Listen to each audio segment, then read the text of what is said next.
Right, good evening ladies and gentlemen. Welcome to the May Development Control Committee meeting. For the benefit of members of the public watching or participating in this meeting, I would like to explain who everyone is. My name is Councillor Tony Durrant and I'm the chair of this committee. To my right are the councillors who will be making the decisions on the applications on this evening's agenda. To my immediate right and left are officers who will be presenting the applications and providing advice for the committee. The Development Control Committee is a regulatory committee, not a political meeting. The committee will be considering the published papers and examining the evidence brought before us tonight and will make decisions based on planning reasons.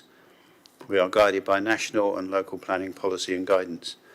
At the appropriate time, I will invite speakers to contribute to the meeting in the order set out on the update paper.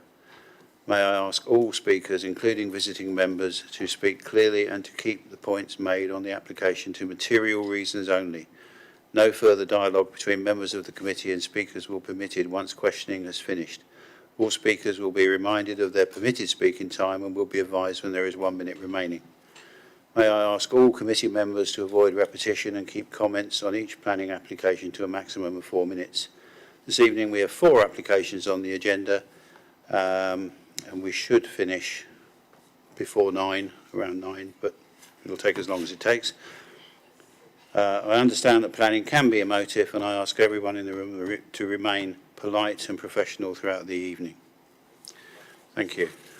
Excuse me, Chair. Could you move on the microphone towards your mouth more? Thank you very much. It's only because I'm hard of hearing. Right, no, okay. Right, we will move to the first item, which are apologies for absence and substitutions. We've had a comment from Councillor McCormick. He's just running late. He will be here as soon as he can. Otherwise, everybody is present. Declarations of interest. Any declarations of interest? No? Okay, thank you. There are no urgent matters. So the minutes of the meeting held on the 8th of April 2026, I will propose that they represent a fair meeting, and Councillor Ganesh seconded. So all those in favour? Thank you very much. Right, we move to item 4, which is item 5, applications for planning permission and public participation.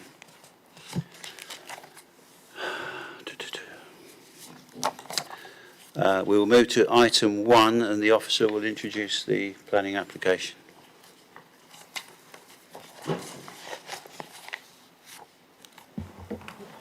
Oh, sorry.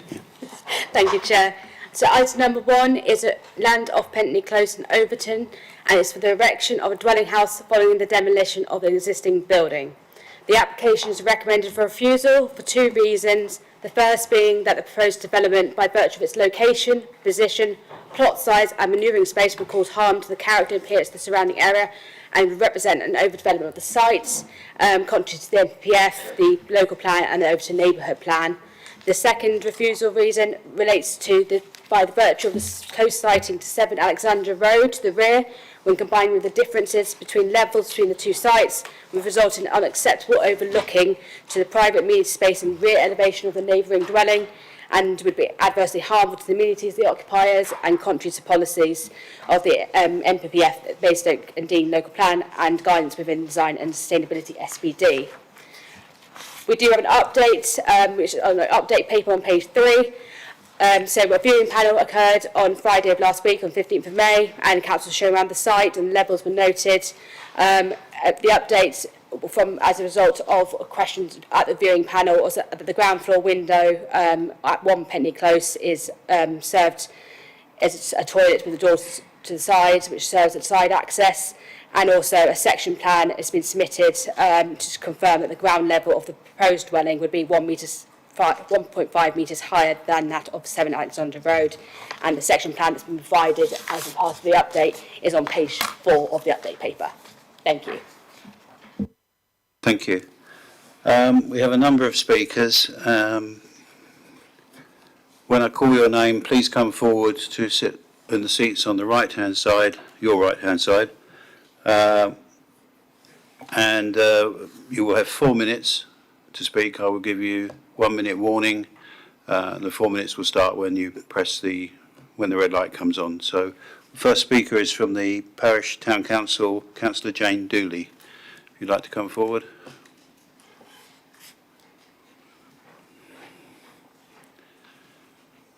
And once you press the button, you'll have 4 minutes.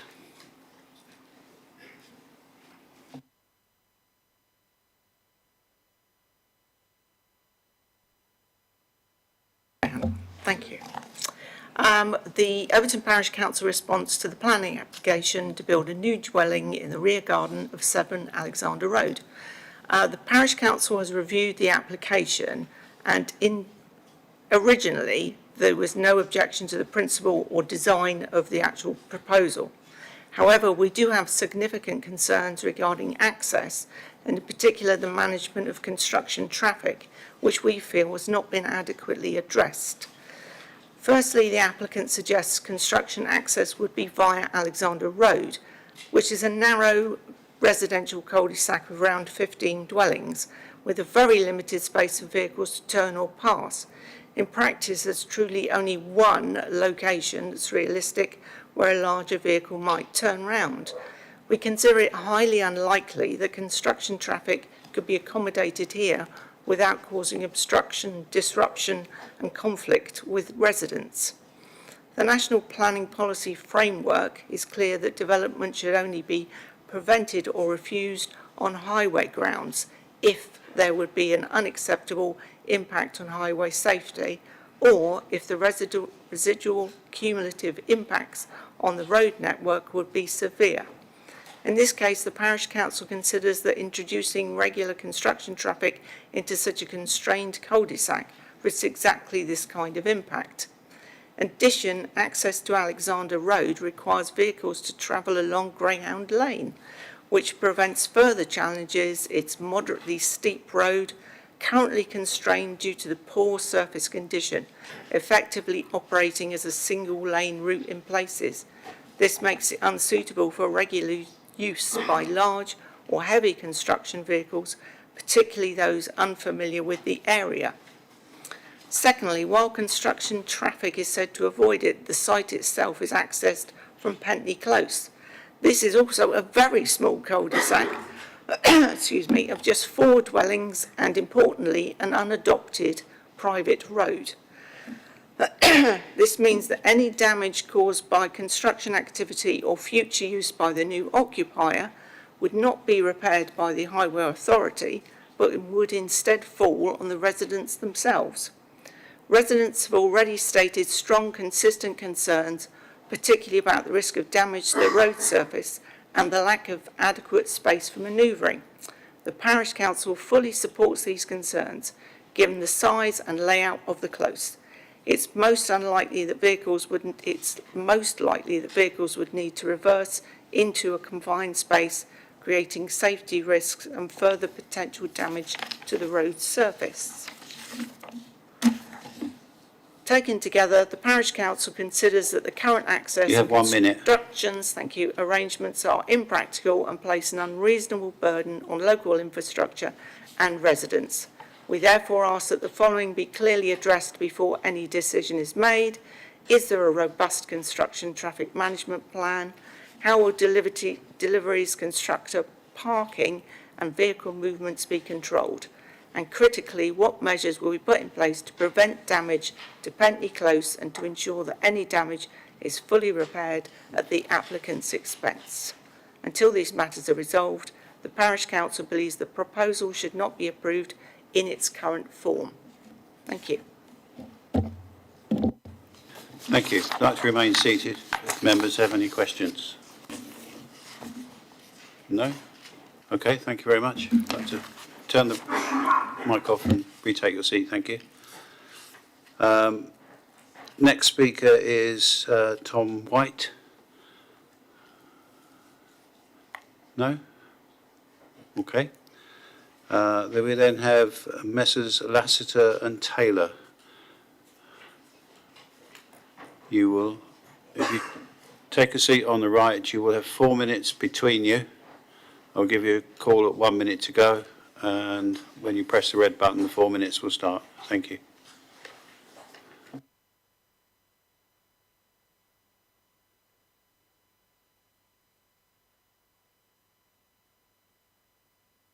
your right hand button. Yeah. Thank you, Councillor. Thanks to the members who were able to visit the site on Friday. The proposed two-storey dwelling reflects the design of other dwellings in the cul-de-sac and would replace a long-standing builder's yard. The area is characterised by a mix of one- and two-storey dwellings of varying sizes and ages, varying styles and ages. It's a fairly densely built-up area where a degree of mutual overlooking is commonplace. As confirmed in the officer's report, the tilted balance is engaged. This means that permission will be granted unless the benefits of approval are significantly and demonstrably outweighed by any harms. I disagree with your officer's assessment of the planning balance, and I do not consider that harms identified by your officers reach the required threshold to overturn the tilted balance, particularly bearing in mind the lack of required 5-year housing land supply. Planning inspectors have confirmed that significant weight should be given to the benefit of even one dwelling. The other significant benefit is the removal of the builder's yard. Your officers identified two main issues. First is landscape harm and harm to the character of the wider area due to the relatively small plot size. And two is overlooking of number 7 Alexander Road. On the first issue, the landscape officer does not object, and I agree that in this location within a built-up area, there will be no harm to landscape character. Likewise, the alleged harm to the character of the wider area is said to arise as a result of the size of the plot compared to others. However, at 8:31 of the report, the officer acknowledges that the appearance of the proposed dwelling in the street scene won't appear cramped from any public realm, so it's difficult to understand how the development would affect the character of the wider area. Turning to the second main issue, as mentioned by Meredith, an enlarged version of the submitted sectional drawing has been submitted showing the levels in more detail. The difference is 1.5 metres, as pointed out. And the distance between the number 7 Alexander Road and the proposed dwelling would be 19 metres or 62 feet. A bathroom and a bedroom window would look towards number 7. The bathroom window would be obscure glazed. Given the fact that the other window is a bedroom window, no one would expect it to be mainly occupied at night with curtains closed. And given the elevation and distance, I don't consider that there would be unacceptable overlooking of the neighbouring property. So in my view, the benefits are not outweighed by the alleged harms, and I ask you to grant permission. I now hand over to Cliff, who is the applicant's partner. Okay. Start now, yeah? Yeah. This is a history of this piece of land. In the 1940s, this piece of land was originally filled with cow sheds. In the 1950s, the cow sheds were then demolished and replaced with a stable block, and then surrounding fields were developed with houses, roads and gardens. In the 1960s, my father purchased a piece of land with the stable block and then built a bungalow with a back garden, retaining the land behind with the stable block for the use of storing building materials and equipment internally and externally. This piece of land with the stable block is now in the ownership of Vicky Cope, who has since acquired an official access into the land via Pentley Close, which has been provided by the owners of number 1 Pentley Close, with the aim of her demolishing the old brick-built stable block, clearing the site and the builder's yard, and constructing a new property with their preference being that it matched the other properties in Pentley Close. This information was then forwarded to our architect who designed the plans for Vicky's property. If the planning is not successful, Vicky has agreed that I can continue with this historical use of the builder's yard to park vehicles, store materials and equipment both internally and externally in the future. Thank you. Thank you very much. Perfect timing. If you'd like to stay seated in case members have any questions.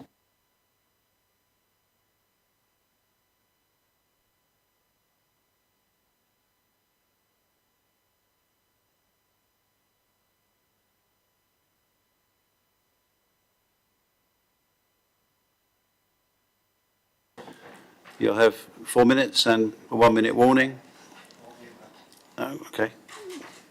Thanks, Chair. Thanks, members. I've only called this one in because of the lack, really, of consultee objections, and I thought I'm quite ambivalent about the application as it happens, but I think the actual application needed a healthy debate from the committee rather than one officer's decision, and I think that's why we've given the the applicant and objectors the platform to debate. So that's the reason for being here. Very much. Any questions, members? No? Thank you very much. I'd like to retake your seat.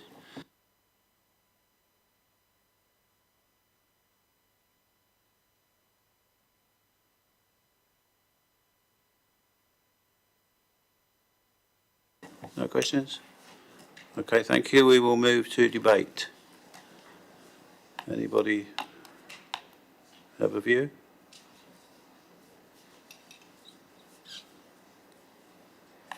Yes, Councillor Bound.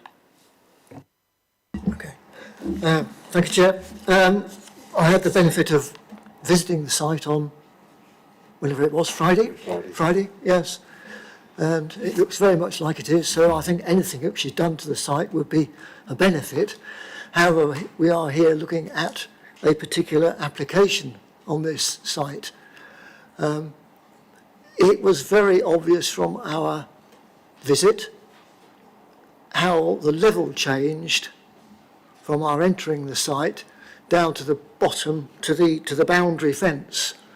And I think that is what particularly concerned me, and I think there were other members who were of the same opinion, and that is why we requested the site section to show us what the level change was. I think it's inevitable that there is going to be overlooking from the back of this house. There are 2 bedroom windows. Now, I'm not suggesting that the applicant, whoever lives in that house, is going to be straining to look out down the slope to the people below, but nevertheless, there is going to be overlooking from those 2 windows. So, at the moment, I'm leaning towards the officer rejection of the application, but I'm wanting to hear what other people have got to say. Thank you. Anyone else? Councillor Court. Thank you, Chair. I was also on this site visit. For me, taking a view, I'm in accordance with the amount of development it would represent on this site, which I think is contrary to EM1 and EM10. So that I certainly have some agreement with the officer on in terms of their assessment. Thank you. Thank you. Councillor Freeman. Thank you, Chair. I'm leaning towards agreeing with the officer's recommendation. Quite apart from the overlooking levels, there's certainly a lot of concerns around construction access and things like that I also think needs to be taken into consideration. I'm certainly happy to move the officer's recommendation if everybody's finished debating. Do I have a seconder for that? Councillor Court. Does anybody else have anything else to say? No, I was just going to say very similar, but with regard to the landscape, I do think it would be an improvement, and because there's lots of different types of property, I don't think that's the issue, but I do think the overlooking of 7 and 6 Alexander Road could be, having visited the site and listening to the various comments. We have a proposal, a seconded proposal on the table. Julian. I think the other thing, again, it's a construction point. There's limited parking space for those 4 existing houses, and the parking spaces are in front of the house. So unless everyone's at work, it's going to be a very constrained location for any deliveries of building materials. Councillor Ganesh. I think this is probably one of the application reiterate the point how the site visit is important. I haven't had the opportunity to see the site, but by looking through the comments and the arguments, it looks like a best use of that land. But I haven't had the opportunity to view the site, which probably some of the members had by listening to them who had actually visited. It does make sense in terms of the construction access and the overlooking sites. I'm happy to agree to officers' decision. Thank you. Thank you. Anyone else? We will move to vote then. So all those in favour of the officer's recommendation? It's unanimous.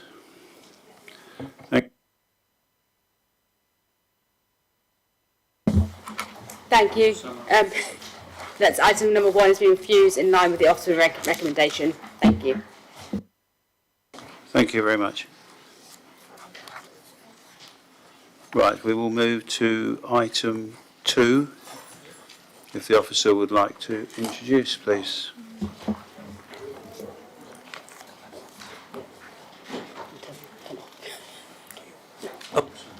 Thank you, Chair. Item number 2 is 92 Beach and Berry, but in Basingstoke. It's for the erection of a 2-storey side extension and new drop curb and hard standing. The application is recommended refusal for 2 reasons. One, that the host dwelling is part of a terrace and the character and appearance of which contains a pair of dwellings. The proposed extension being the same width for the host house and lacking any setback and set down results in an unacceptable form of development that's detrimental to the character of the area. The second refusal reason relates to the garage location, where it's not compliant with the guidance set out in the parking SPD, which requires a minimum setback distance of 5.5 metres behind the highway boundary. I'll draw your attention to the update paper on page 5. A viewing panel took place last Friday on the 15th of May, where councillors were shown outside the site where the extension would be located. Members requested confirmation regarding the parking space at the front of the site, and as confirmed in the update paper, the space is formally allocated and it's stated within the land registry deeds. The other update is obviously the applicant has provided a rebuttal comment showing examples of extensions around the area, which are available to view on the file. The officer has obviously gone through the examples and confirmed that each application is assessed on its own individual merits and gone through the examples, and it's not considered comparable at the scheme at hand. Thank you. Thank you very much. We have one speaker, Mr. Dave Munger. If you would like to come down to the seat on your right-hand side. When you press the button and the red light comes on, you'll have 4 minutes, and I will give you a shout at 1 minute to go. Thank you.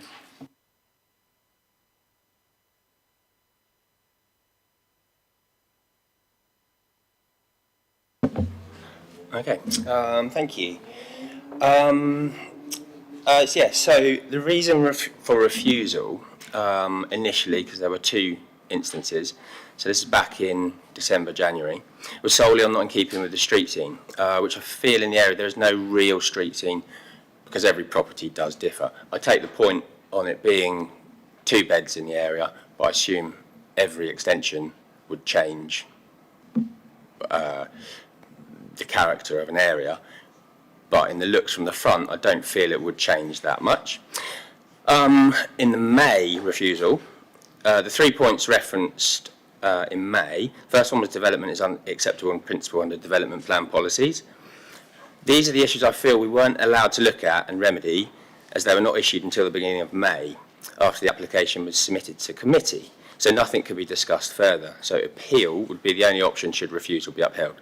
My agent asked the original planning officer if changes were made, would it be acceptable? The response was no extension in that location would be considered acceptable. One such alteration is the comment that the garage does not have 5.5 metres in front between the door and the highway at the narrowest point. The garage was intended to provide the necessary extra parking space. If 5.5 metres was also required in front, then it, along with a 7-metre garage, would account for a total of 2 extra parking spaces, I believe, making 3 in total. That's not necessary as I understand it. If the 5.5 metres is the important aspect here, then the plans could have been amended to a simple car barn or partial carport, given the full exterior parking space in tandem fashion with my allocated street parking space, as acceptable for a single dwelling. If the committee are minded to vote in favour of that application, we're happy for a condition to be added that the front at ground floor level garage is to remain open and no door to be fitted.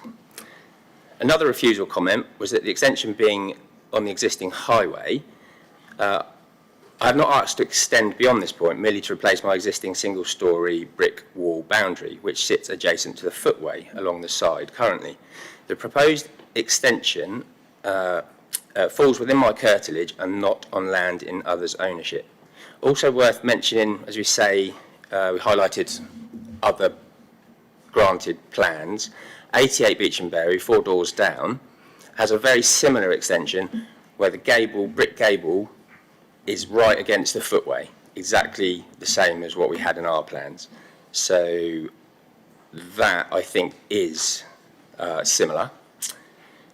And that one, no objections were raised.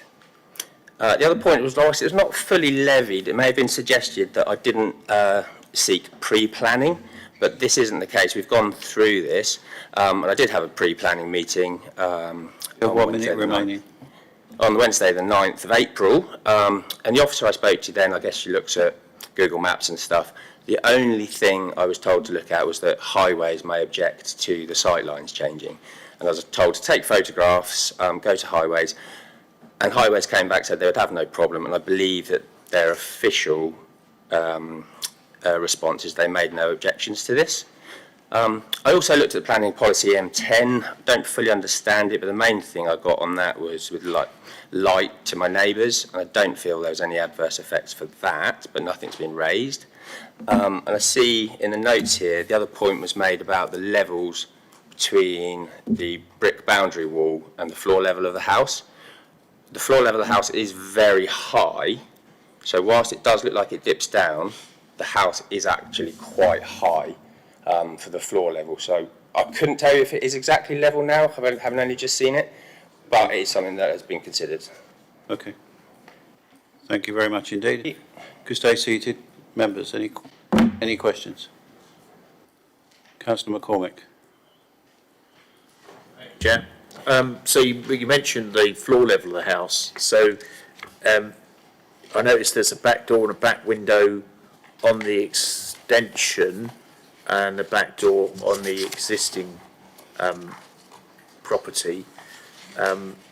Given the slope, how's that going to work? Are you going to have to excavate out the back garden to make that work? No, I think it needs to be built up. I do believe if it was granted that if it were a garage, the garage would have to be set down anyway, the garage floor, for drainage of, if there's spillages of petrol and stuff. So that would be lower anyway. But I believe it's the height of the floor of the house, it's so high that the front step isn't really enough. And most people on that thing, they've put in a second step, and it does almost need 2 steps up to the floor level of the house.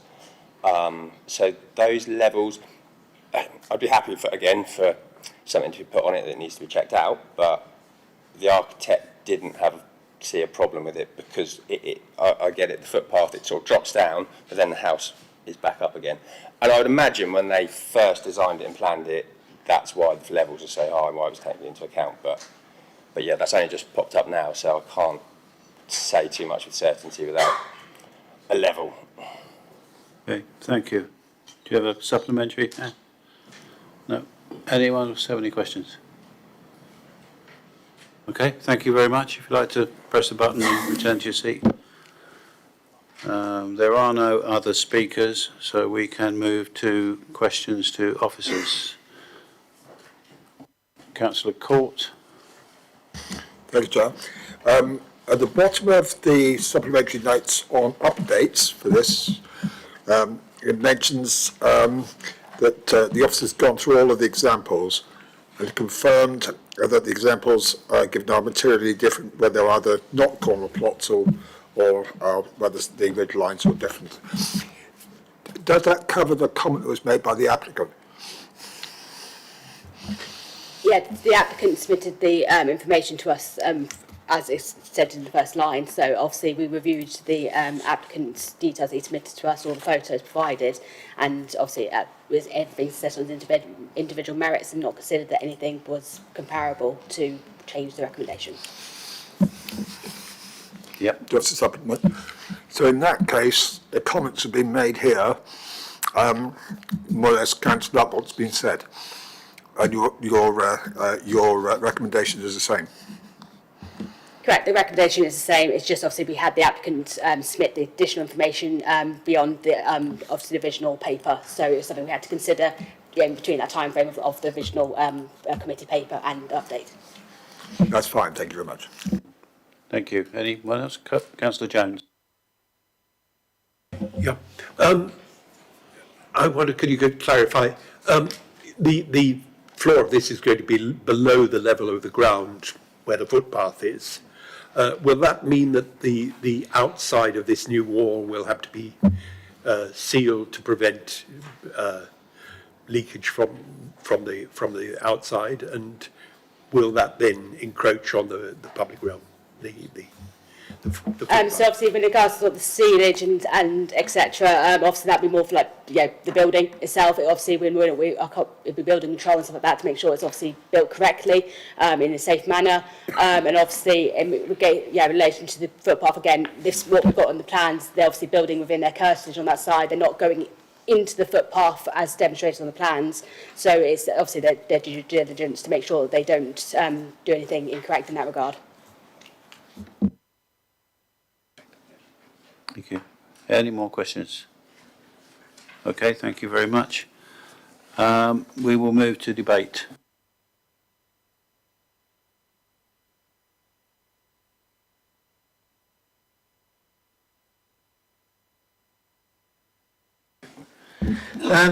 Yes, again, we had a site visit on Friday, observed the position of the house, and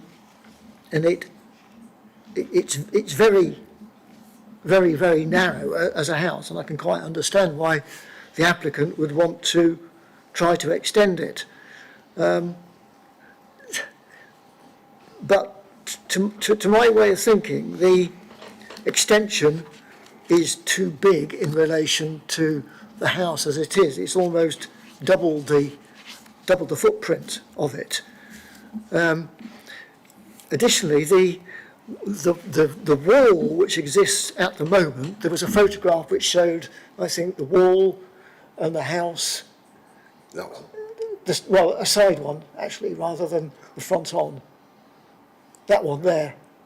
I think for any, you're going to come down the cul-de-sac, and what you're going to see is a wall like that, very much closer to the footway, with one opening above, because I think that there's still going to be an opening above that within the extension. I'm not quite sure whether they're going to have those hanging tiles or what on the new build, but it's all too much as far as I'm concerned. So I'm in agreement with the officer recommendation, but I'm waiting to hear what other people have got to say. Okay, Councillor Court, then Councillor McCormick. Thank you. I think one of the issues here, which we haven't discussed here, but it's been covered in the papers, is the street scene. And it's one of those things that you say, you look at the house and you see all the other estate houses around here, and you say, well, I'm not sure how this is going to match at all. And so that, I think, although it's made, the comments made by the officer's report, it is something we should take into account here. I think the other issue my colleague here has just mentioned is the sheer size of the extension, which concerns me too. So that's fine, thank you. Thank you. Councillor McCormick. I don't particularly have a problem with it, to be honest. We're talking about street scene, but I think the effect on the street scene is not going to massively reduce the quality of the street scene. And there's an extension out the back of number 88, which we didn't go to view on the site viewing, and I'm not sure if officers have got a picture of it, but you can call it up on Google Maps. It's a similar proportion extension that I presume has had planning permission. So yeah, I don't see anything wrong with it. I think it's not contrary to policies EM1 and EM10 at all. I think it's compliant with it, and it's each case should be taken on its merits. And there are some unique aspects of it, but having been to the site and having seen, we had some initial questions over the difference in height, but the floor, you can even see from that picture, is a good 2/3 of a metre the floor level up from the ground. approximately level with the pavement at the front. So I don't really see that much of a problem with it. I mean, if there were any problems with things like drainage or things like that, I see that more as, for the property itself, more of a building regulation thing than it is a planning issue. So I'd be prepared to move the recommendation, move approval on the grounds that I think it is compliant with policies EM1 and EM10. Thank you. Before we move on to Councillor Ganesh, do we have a seconder for that motion? Do you wish to speak as well? Yeah, I'm happy to second and speak on in favour of approving this. There's no clear evidence of the character of the street's going to have huge impact, or in absence of sort of a strict or overwhelming refusal comment from highways. I don't see the argument for refusing this, so I'm happy to second the proposal to approve this. Councillor Jones. Yeah, could we see the side view again that we had just now? Yeah, that one. Basically, the new construction will be right to the front of the house, and so that will extend there. This garage will allow, basically, the footpath in front of the house is a public area that's owned by the council. So when the door is opened of this garage, is that going to extend over the footpath and obstruct the footpath? I don't know whether it's an up and over door or whether it's going to be some other door, but will it obstruct the footpath? No, it won't. Obviously, it goes over to the land to the front, and that's is an area of hard standing before the allocated parking area, so it won't go to the footpath. So, if you remember on site, there was obviously the work's been done, so it's sort of the grass area behind the grass area, just where the bins are, roughly, like that area at the front. That's where the garage doors open onto. Okay, but in fact, yes, I take that point. But in fact, the existing marked parking area on the road, that extends about halfway across the garage area, and so we will in fact lose that parking area on the street. No, it won't. The garage, so you can see here, go back one, sorry. You can see the garage door there, so obviously the garage door's right there, so there is a potential, obviously, right at the edge, potentially. But obviously, you haven't got the actual diagram showing where the garage will open, but obviously you've got sufficient space before the pathway to the southern bit, and then the parking space below, so it won't impact that parking space. Okay, thank you. Any more? Councillor Freeman. Thank you, Chair. I do think we need to consider, I know that reason number 2 for refusal said it wouldn't be compliant with highway safety, but Hampshire County Council, Hampshire Highways don't appear to have any objections, providing we put in certain conditions. So I'm not entirely sure how this would stand up were it to go to appeal. It's my only concern at this point. So I think I'll probably be supporting Councillor McCormick's motion for approval. Okay, thank you. Councillor Husson. Could I have the photograph up, please, of the side view to show the wall? That's the one, please. When we approached the site, and I walked back to check on it, because of the slope down the hill, you can see over the wall. So your vista is between the wall of the house, the gable end of the house, and the other side of the street, and it's quite wide open. When you then have to imagine the house gable end moving out, it doesn't just move out to where the wall is, it also goes further forward, and it changes the vista completely. The street scene as you walk down, looking into the cul-de-sac area where cars are parked, in the distance there's a band of trees, it has changed considerably. So it does have a significant impact on the street scene as you walk down the road. Standing in front of the house, maybe not, but walking down the slope, it certainly does, because the gable end is longer than the current wall and obviously a lot taller. So it changes the street scene. I think it's a rather large development for the size of house, very much needed, but it does double the footprint if you exclude the porch. So I think the officers have got this right. Okay, thank you. Well, we have a proposal seconded. So if there's nobody else wants to speak, we'll vote on that proposal. Sorry, vote for approval. Yeah. Moving approval. Approval of the application. Sorry, not approval. I've got this Sorry. Yeah. Those in favour of approval. Sorry? Those in favour of approval. Those in favour of approval? 3 against. Against. And those against? 5. The, Another proposal. yeah. Is there another proposal? Does anybody have another proposal? Because that motion has fallen. Fell.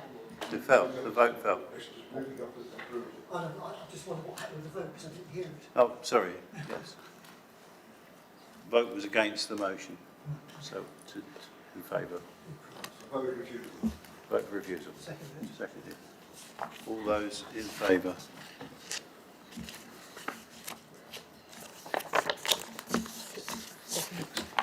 Seven.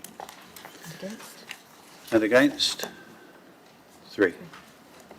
Thank you very much. Thank you. Just to confirm that item number 2 has been refused in line with the officer's recommendation. Thank you. Thank you. We'll now move to item 3. The officer will introduce item 3. Thank you, Chair. Item number 3 is a PIP application, permission in principle, at land adjoining Broad Acres, Newbury Road, Headley, Thatcham. The description of development is application for permission in principle for residential development comprising a minimum of 4 and a maximum of 4 dwellings.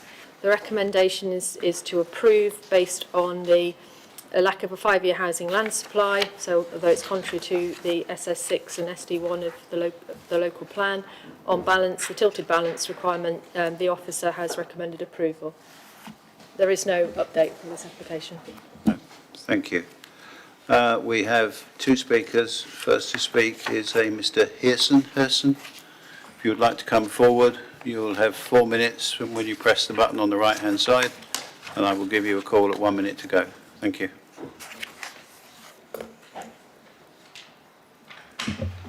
Thank you. We've objected to the application. The agent is going to dispute what I'm about to set out. However, we submit that both the agent and the applicant have materially misrepresented key aspects of the application. First, the land has been described as garden in the application form, which is incorrect. From a planning history perspective, it is agricultural land and is currently in active use for livestock grazing. We've provided photographic evidence together with records of 4 separate site visits by planning officers confirming this position. This is a clear and material fact.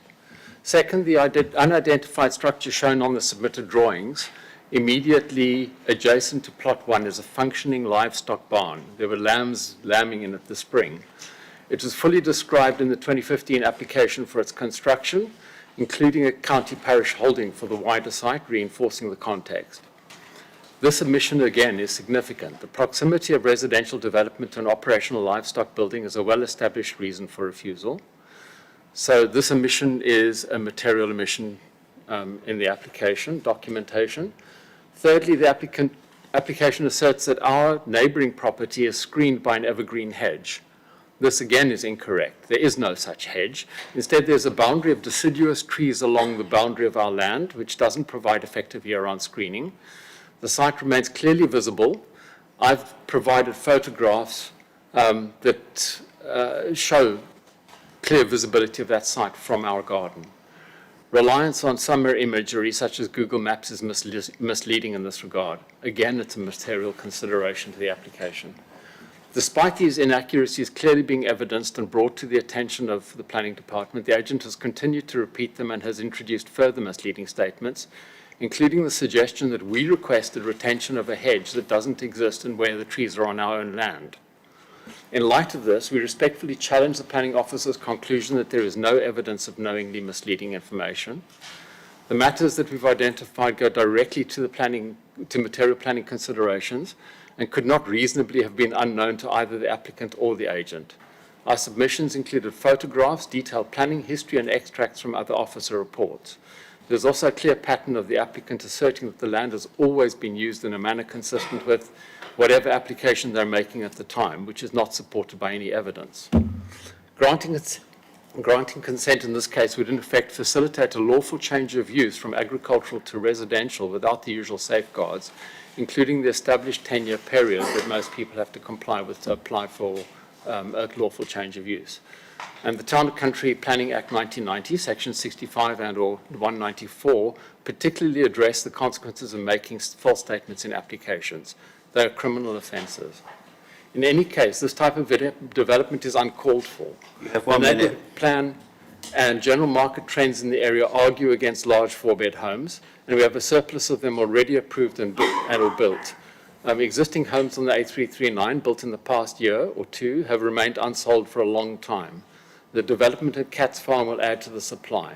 2 homes in the field adjacent to the A339, 2 at Hillcroft, and a development of 14 further down the lane will flood the village with unwanted large houses. There is inadequate infrastructure to address these and a lack of need. The neighbourhood plan was very clear about not wanting large houses, and we seem to disregard it time and time again. Given the seriousness of these issues, including the submission of false or misleading information, we submit that the application should not be considered for approval. The matter has been referred to the local government ombudsman for review, and we request that any determination is deferred pending the outcome of their investigation. Thank you. Thank you very much. If you'd like to stay seated, are there any questions, members? No questions. Thank you very much. If you'd like to retake your seat. And then we have a Mr. Leedale to speak.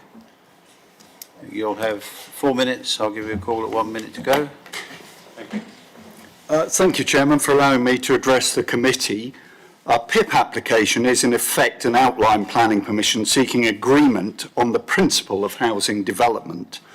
The details of appearance, the size of the houses and all other matters will be submitted in due course should you grant planning permission in principle. The report from your officers details the key matters of the surrounding planning history and the number of houses which have been built or have live permissions to be built. This is shown diagrammatically on page 140 of your agenda and is on the screen now. The key consideration is that of housing land supply and the application of the tilted balance. In short, it is a test of whether the benefits of housing provision would result in a significant or demonstrable harm which outweighs those benefits. That is to say, would there be material harm? If there is not, then permission should be granted. It is properly concluded in your officer's report that the proposed development of 4 dwellings is not isolated and is close to settlements with the provision of day-to-day needs. This was the view of 2 separate planning inspectors who granted permission for a single dwelling next to this site and 14 dwellings on adjacent land. Significant weight may be attached to these decisions, as well as the council granting permission for 9 dwellings which have been built. It follows that there is now a significant cluster of housing around this application site. The site is contained by development and landscape. The development of 4 houses would sit comfortably in this context and would not harm the wider landscape. There is no identified harm to residential amenity or ecology, and issues pertaining to design and layout will be addressed by the technical details consent. It follows that the proposal will add to housing land supply and provide much needed housing. This development would not significantly or demonstrably outweigh the benefits of this provision. Accordingly, I urge you to grant the application as per your officer's recommendation. Thank you. Thank you very much. If you'd like to stay seated, any questions, members? No, not at all. Thank you very much indeed. Like to take your seat. We'll move to questions for officers. Councillor Freeman. The first speaker mentioned something about this going to the Ombudsman. How does that affect, how should we be deferring this decision until that's come through, or is that something we need to take into consideration?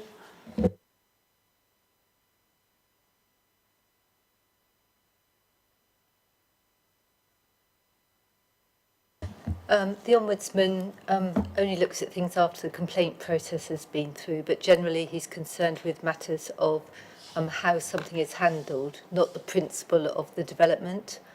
So there's no reason to defer this, because even if the council got its procedures wrong, he would criticise the council for the procedures. He wouldn't ask you to revoke the planning permission, for instance. Thank you. Anyone else? Councillor Jones, Councillor Bound. Okay. Yes, I think it would be helpful if we could have clarification of how overlapping PIPs apply. I'm not quite sure exactly how much this site, I mean, it's the red line occupies the whole site, I assume. But that also includes at least the access to the application that's already been granted. That's the 210286-1. I'd quite like to understand how those two overlapping applications should be applied. If you look at this, I'll talk you through the plans and I'll talk you through on there, but I'll also reference the paper plans so you can flick through them yourself. So that there is what we call the location plan. The red line is the area that this current PIP is being considered on, and the blue land is land that the applicant has declared they're within their ownership but not part of the planning application. Then, if I'm not quite so sure, it's just pan through, Jenny. Not that one. Next one. Next one. Yeah. So at the time that the PIP was approved, you can see the existing dwelling, I'll call it, with the 4 dormers at the angle, and then the PIP was approved at the back, and it was sharing an access with 2 parking, came down the access, 2 parking spaces for the existing dwelling, and then into the place for the PIP and the technical detail consent. Now if you go back, Jenny, what was been recently approved on 2511, so you can see the existing dwelling, it hasn't got the dormers on, but you can see the shape and the location and the conservatory. That now has a second access approved that they can go in, and so the parking is in the same location, but it's just accessed from a second access, and then the PIP that's got permission and is being built is served there, and then this current planning it's not planning application, this current PIP application, go back, Jenny, is at the very top there. It's coming past, so it comes past the existing house, past the first PIP house, and then into the land for this proposed PIP that you're considering tonight. Which I'm not sure whether that's to disregard that bit of the access as a done deal, or whether this in any way changes that. Access, the detail of access, isn't a PIP issue. The site is accessible. Whether the site is acceptable for the level of development is a TDC consideration when it comes down to passing points, visibility displays, capacity of the highway, things like that. So, I mean, I've got the highway officer's comments here. This is a permission in principle application for 4 dwellings. HCC's highway standing advice should be referred to in the first instance, and this can be viewed at the following link. While the Highway Authority would not raise any objections to the proposals, this would be subject to the applicant demonstrating that a safe and appropriate access to the site can be achieved at the technical details application stage. So, at the moment, it would be an additional 4. So you'd have 5 accessing 1 lane as, coming through, and then highways are saying whether that's the distance and passing points and refuse vehicles and visibility displays, that would be for them to look at the technical information at the technical detail stage. Okay, thank you. Councillor. Thank you. Just for clarity, would you mind reminding us what issues we are considering within this PIP? You know, what the rules are, what we're actually looking at here, and what will become sort of like later. I know that other things come later in the technical details consent, so there is only a limited range of things we need to be considering here tonight. So just to save us getting all bogged down in details that are irrelevant, if you could remind us what we need to be looking at here and now, that would be very helpful. Thank you. A permission in principle can be thought of as like a half a planning permission. So you haven't got planning permission until you've got your permission in principle and your technical details consent. And getting a permission in principle isn't then an automatic approval of technical details consent. They can be refused on their own information because, say, highways is unacceptable. I'm not saying that's this position here, or because the design is unacceptable. So they're two freestanding pieces of two applications that have to be approved to make a planning application. So with the PIP, what you're looking at is the location of the development, which in this instance is considered on the start of page 121, and the location the officer has concluded is it's a countryside location, and therefore SS6 applies, and it's not compliant with the local plan. We don't have a 5-year housing land supply, and therefore the tilted balance, the location is acceptable, the planning history, the material considerations of the inspector saying it's not an isolated site. The land use then is the second thing you can look at. So is it acceptable to have residential development in this area? And the officer has concluded that as a principle, it's not like next to a blood boiling factory or a high-speed rail junction or something like that. And then the amount of development, which is it's an unusual description, a minimum of 4 and a maximum of 4. There was reference made to 4-bedroom dwellings. At this stage, you wouldn't be approving 4-bedroom dwellings, you're approving the principle of 4 dwellings, so that could be 4 1-bedroom dwellings, it could be 4 10-bedroom dwellings, it could be a 1-bedroom dwelling, a 2-bedroom dwelling, a 3-bedroom dwelling, a 4-bedroom. That's at the TDC stage to consider. On that, I did note that the officer had fully considered that on page 128 of the report, and it says about the housing mix and the requirement to comply with the housing mix policy, which does have an emphasis towards a mix of private dwellings, including small ones as well. But it hasn't been referenced on the list of informatives on page 137, the housing mix policy and the housing mix SPD. So I would recommend that small amendment if members were minded to go with the recommendation as that small addition. Thank you. Councillor Ganesh, Councillor Bound. So my question is, how would you classify the land as it is? Not the access land or any surroundings, just the proposed built-up area. The officer has rightly established that the land is outside of the settlement policy boundary, so it's therefore classified as countryside. In terms of what the lawful land use is, that's not the purpose for a planning application to determine that, because that's a lawful development certificate. But what the officer has done is they haven't put any weight on the land being previously developed, because that would be policy 6A, which is previously developed land in the countryside. I suppose it's the first choice for development in the countryside. You don't develop on previously developed land. Brownfield is the other definition of it, but the officer hasn't evaluated the site as previously developed land. They've evaluated it under SS6E, which is small developments in the countryside, which is up to 4 dwellings in the countryside with a need.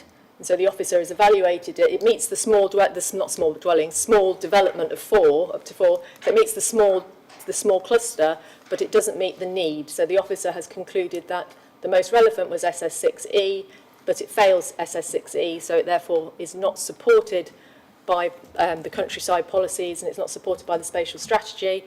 So the trigger required by SSD1, policy SSD1, which reflects the MPPF 11D, of if your housing policies are out of date, you do your tilted balance, and the officer has considered the location, land use and amount, and hasn't found anything significantly and demonstrably to recommend refusal of the principle of the PIP.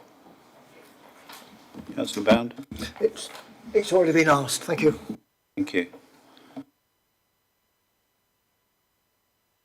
We will move to debate.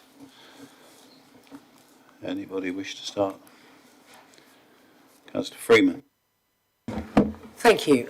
Given that we are only looking at a limited range of points to whether this is acceptable or not, I don't see a problem with it. So we can control, obviously, the size and the design at the technical detail stage. So ahead of any other debate, I would like to hear what other people have to say, obviously, but I'm quite happy to move the officer's recommendation for approval once people have had their chance to speak. Okay. Councillor Ganesh. Happy to support the recommendation, especially in the absence of any objection from Highways. Thank you. Anyone else wish to speak? Do you put that proposal forward then formally? Yes, I'll formally propose the motion then. So Thank we you. have a proposal for a second.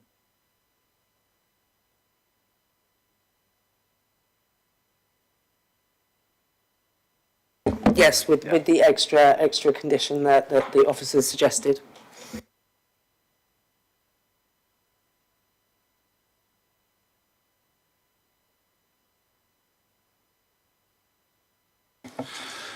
We will move to item.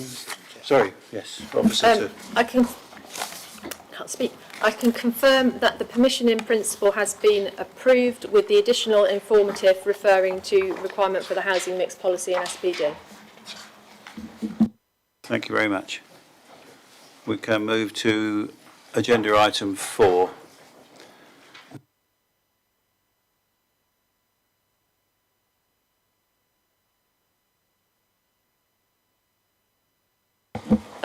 This is a householder application at 11 Stevens Green, St Marybourne, Hampshire. The development is the conversion of the loft with a rear dormer to include a Juliet balcony.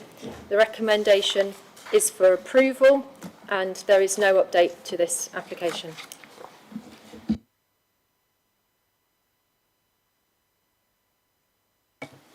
We have two speakers. We have first to speak is a Mr. Speak or Mr. Speck. If you'd like to come down, take a seat on the right hand side. When you press the button, you will have 4 minutes and I will give you a shout at 1 minute to go. Thank you.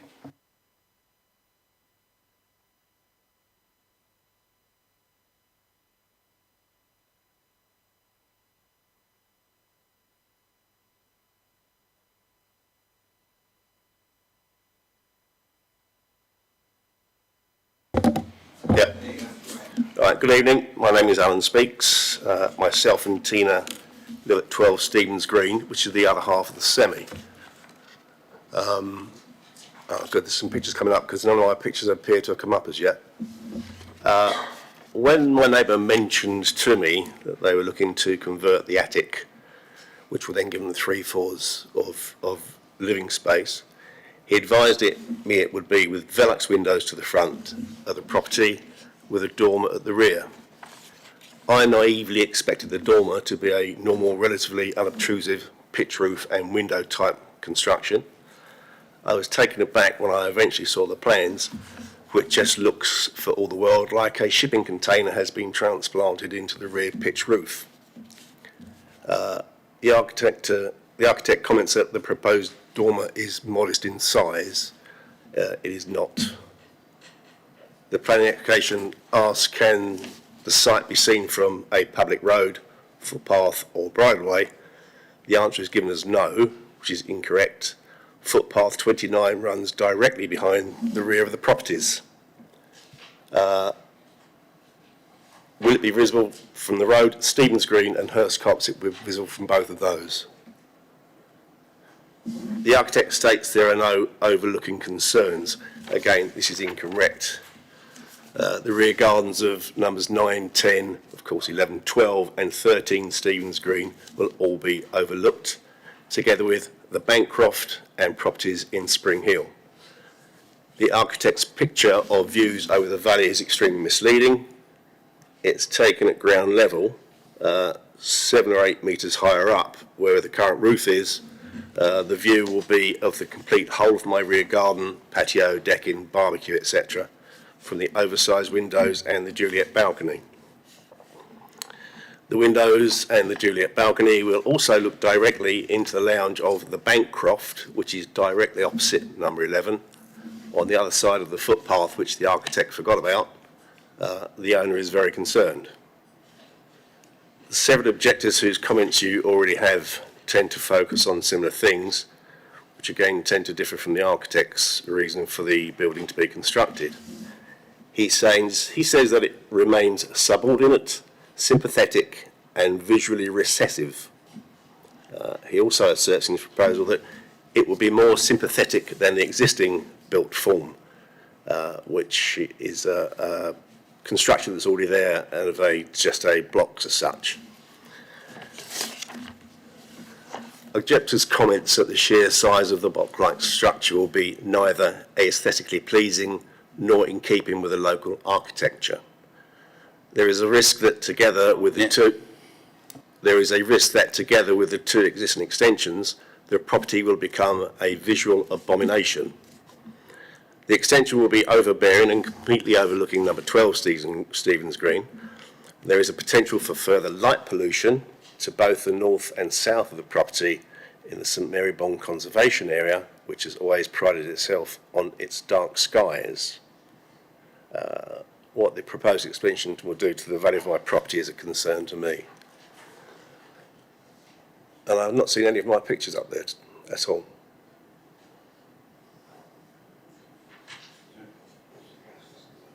We don't show private pictures on that, it's officers' photos only.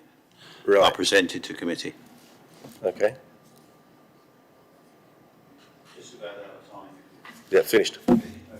Are there any questions from members?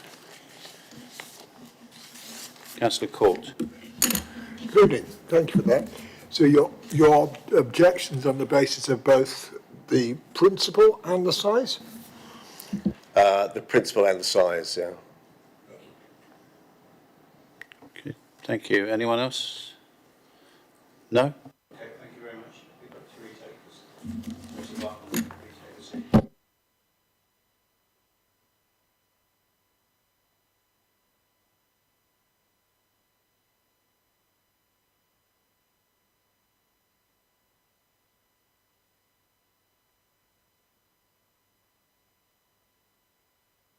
Thank you.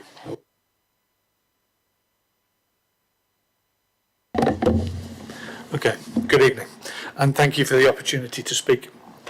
I will address three things.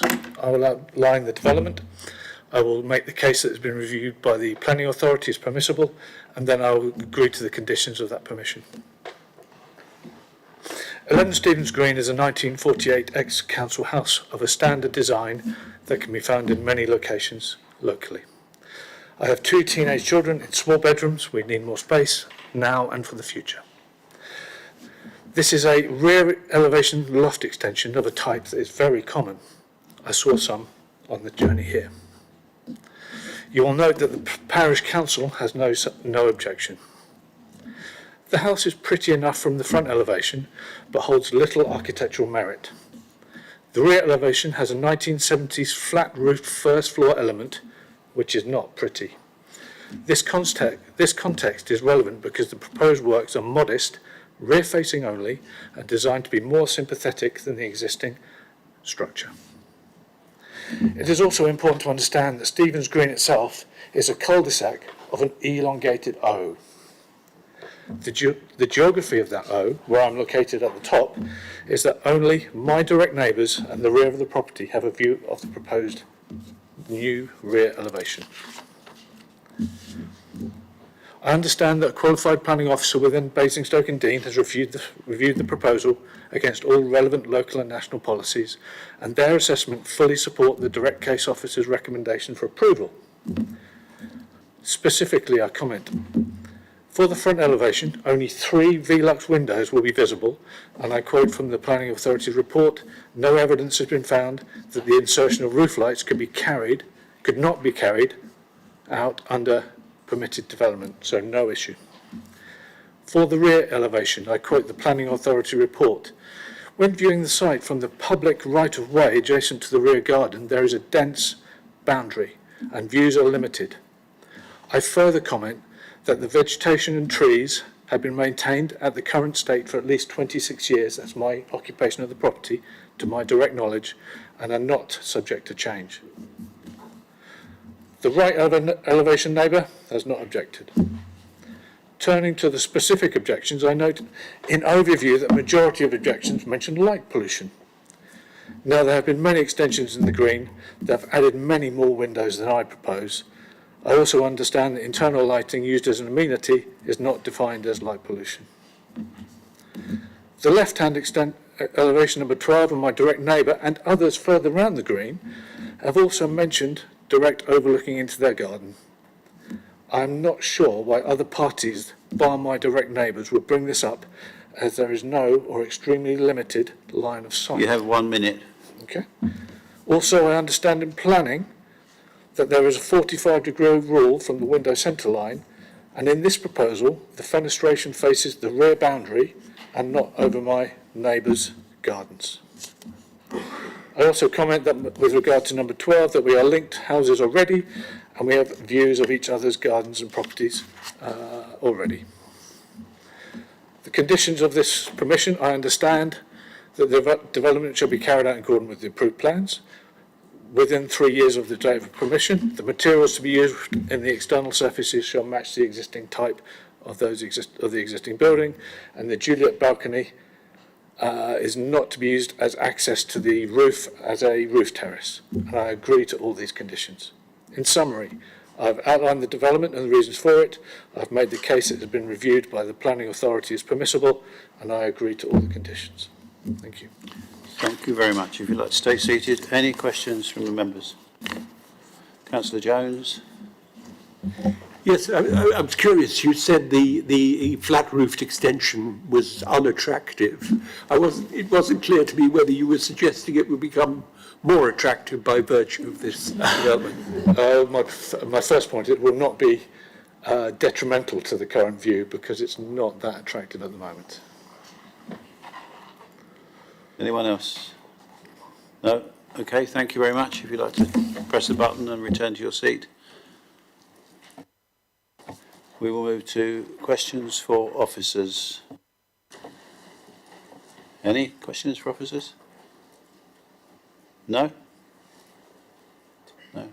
Okay, we will move to debate. Councillor McCormick. Well, I don't know what to make of this one.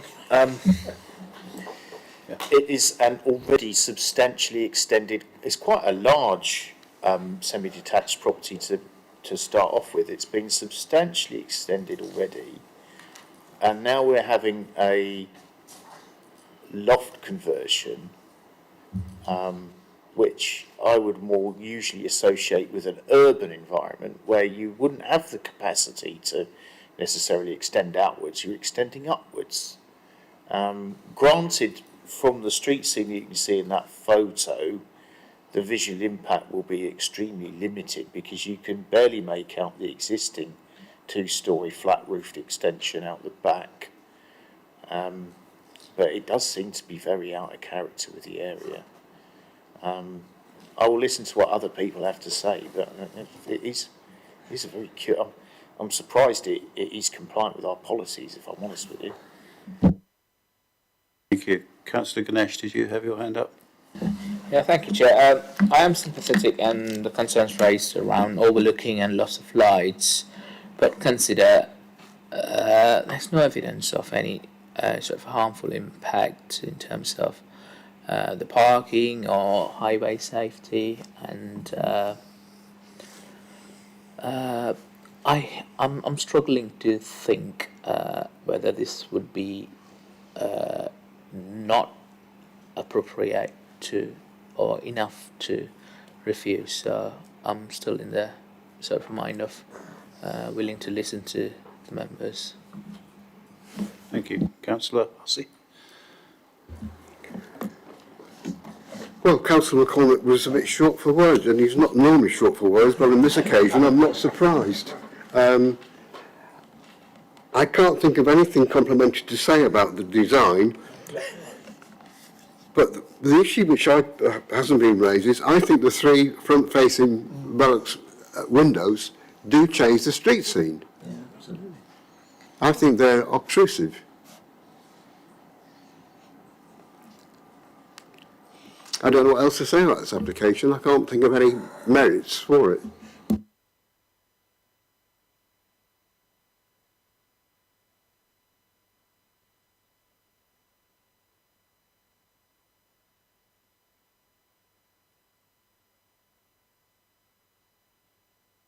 Anyone else? Councillor Bound, then Councillor Court. I have to agree with Councillor McCormack and my colleague next door. And certainly those three Velux windows facing forward into the road at the front of, to my mind, very obtrusive. And I mean, there is nothing one can, and we've also got 3 extra lights on the rear of the extension, plus that huge great dormer that's been put in. But I can't really think of any particular planning reasons to be turning it down. That's my problem here. I'd very much like to. I don't like it. And as far as the next door neighbours are concerned, if they're looking up at it, as they're bound to be doing if they're in their garden, it's going to be highly visible. That's all I've got to say at the moment. Thank you. Councillor Court. Thank you, Chair. One of the things I'm a bit concerned about here is that we have a dichotomy of positions between the applicant and the objector saying it is overlooking, and yet we haven't any evidence to prove it is overlooking, and yet so obviously from the visual side of things they are overlooking. So I can see both sides of the fence. For me, I consider it a degree of overdevelopment. That's what I look at. So I'm sort of looking at the views of EM3 and EM10. So I'm not minded to go with the recommendation on that basis. I think it's a degree of overdevelopment. Okay. Councillor Jones. Yes, I think the other thing, we understand that this is for the applicant's children, who I think are teenagers. I'm not sure whether the parking here in this location will be sufficient for this, and whether that's sufficient grounds for refusal. But certainly it does seem that we're producing a very large dwelling with a lot of accommodation, and it will almost certainly contribute to any parking problems in that area.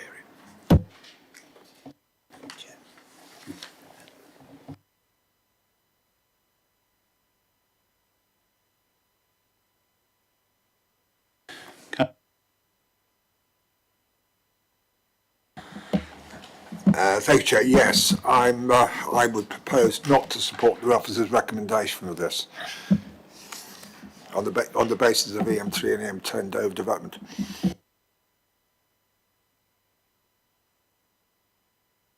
Councillor Hussey.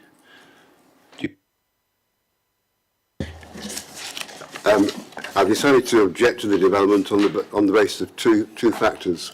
One, it's obtrusive from the front street scene, from the barracks windows, and from the rear, I believe that the development of a third storey is overbearing and not sympathetic to the neighbouring property. Thank you. Did anyone else wish to speak?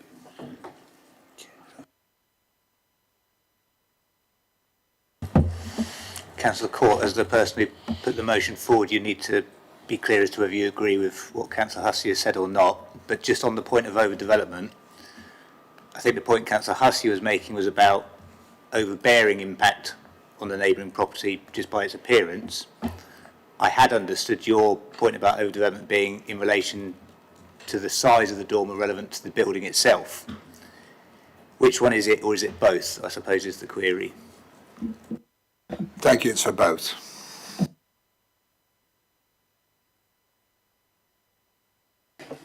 Move to vote then. All those in favour of the motion to refuse?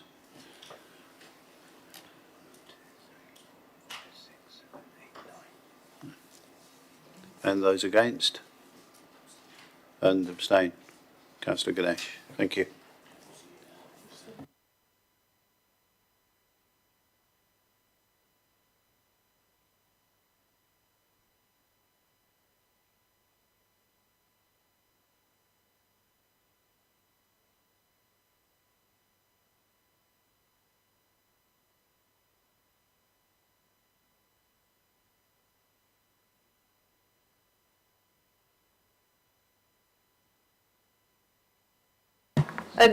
I can confirm that the application has been refused. Just to make some notes, because we'll have to draft the accurate reasons for refusal, appears to be that the first reason, or the first reason could be blended into one, the size of the impact of the proposed development on the host property by creating an overly large extension on the host property, which is overbearing and to the host property, and then the impact, and that's detrimental impact on the character of the area from the front windows. Then there was the impact on the neighbours, the bulk of the three-storey building now on the impact, overbearing impact on the neighbouring property. So, but there's not an overlooking issue, objection, it's just the overbearing nature. Okay. Thank you very much. Thank you. That concludes tonight's agenda. Thank you very much for your participation, and I close the meeting at 10 to 8. Thank you very much.